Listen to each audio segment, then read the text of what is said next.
Hi there, I'm Ben Morton and welcome to the Leaders Kitbag, your go-to podcast for practical leadership insights in just 6 minutes.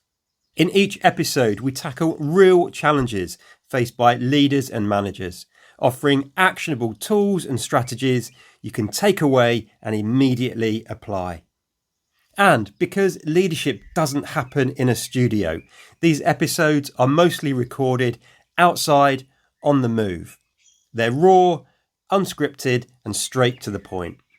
So, wherever you are, let's dive in and sharpen your leadership skills 6 minutes at a time. One of the very first podcast episodes I ever recorded was with the now president of Samsung Electronics in Poland, Connor Pierce. And in that episode, Connor shared with us all one of the very first pieces of advice he received early on in his career. And here's that piece of advice.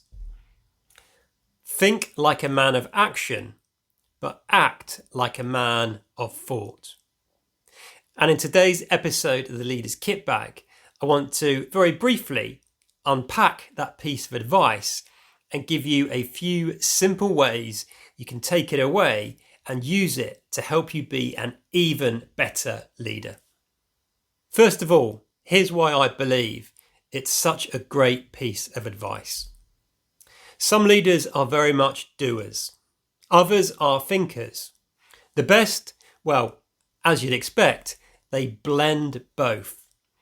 They act with courage, conviction. They act boldly, but from a place of thoughtfulness, of thoroughness and purpose. So, that being the case, as I said, I want to share with you 3 simple ideas that you can go away and start experimenting with right now to help you be an even better leader. Number 1 is about finding your balance.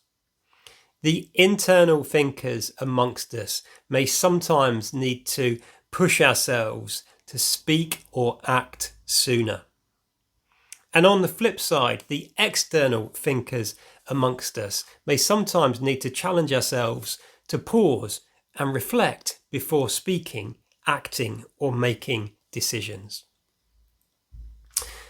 The second idea I have for you is to not confuse reactions with responses. Reactions tend to be immediate, often automatic, unconscious even, and therefore not always that well considered. Responses, on the other hand, are more deliberate.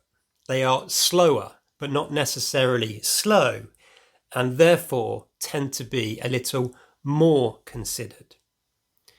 We gain respect and credibility not through speed, but through clarity and the outcomes we help other people deliver. And the third idea I have for you to go away and play around with, is to anchor your decisions in quiet conviction. Some of the best leaders I've seen make really bold, powerful decisions, but from a place of thoughtfulness and careful consideration. In fact, one of the questions that great leaders often ask themselves before they make a decision is, when does this decision need to be made? They make the most of the time they have available to them without taking so much time that they put other people in their organisation under pressure. So, there you have it. 3 ways you can go away and start experimenting with that really powerful piece of advice. So perhaps it's not a question of, am I saying enough? But rather, am I thinking enough before I act? And am I acting on what I think? That's it for this episode of the Leaders Kitbag. Remember, if you need support, particularly if you're looking for a speaker for your next conference or event, then I'd love to hear from you. As always, look after yourself, look after those you've got the privilege and responsibility to lead. And until next time, folks, lead on.